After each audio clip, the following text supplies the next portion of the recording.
How does your mood affect things at work? A new study claims being in a bad mood may actually be good for productivity.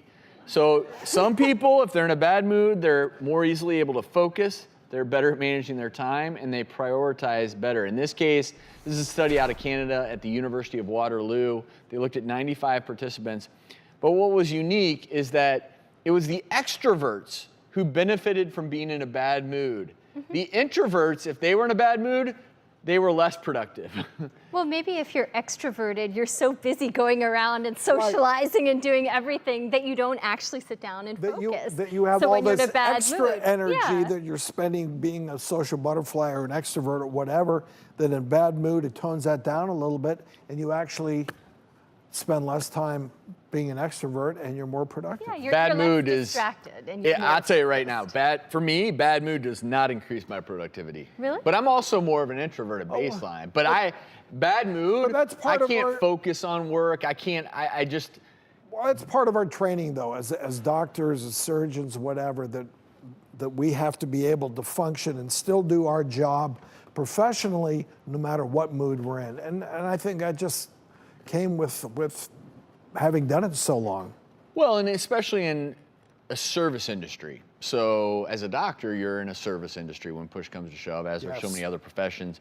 And so if you're in a bad mood, you have to leave it at the door, because you go in and see your first patient of the day, you cannot bring a bad mood into that room. No, of and course, so if you can, for an extrovert who maybe is in a bad mood and wants to be more productive, if they can channel that into the productivity without maybe letting the people they know they're working with know they're in a bad mood, then this is interesting. I don't know what you do. If you're an extrovert now, do you read some depressing article before you go into work to put you in a bad mood? No, I don't know how to use this. I think to both of your points, physicians are in kind of a specific kind of situation where we have to compartmentalize all the time.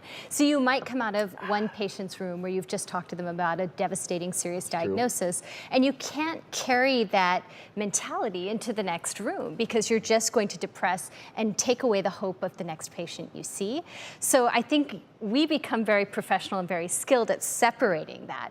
But I think if you're an extrovert and you're trying to maintain your productivity, yeah, keep it to yourself. Just internalize that, compartmentalize, and use it as your fuel to do what you need to do. Let's just say you have a big assignment, and we'll use the example of it's a writing assignment, and you're an extrovert, and you know you need to focus, but you're in a great mood, and you can't focus. Turn the Do you news on. purposely do something to put yourself in a to bad mood? sabotage your own This is a little bit of a dangerous territory or dangerous game.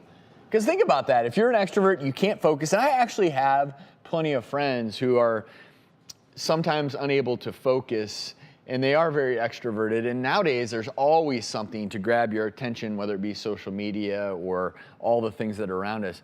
Do you actually, maybe there's a book that you read that puts you in a bad mood? I don't know. I think pretty much all you have to do these days is turn on the news. That's and what I that's said. enough. I mean, I said turn on the news, we'll do it. It actually is a good point.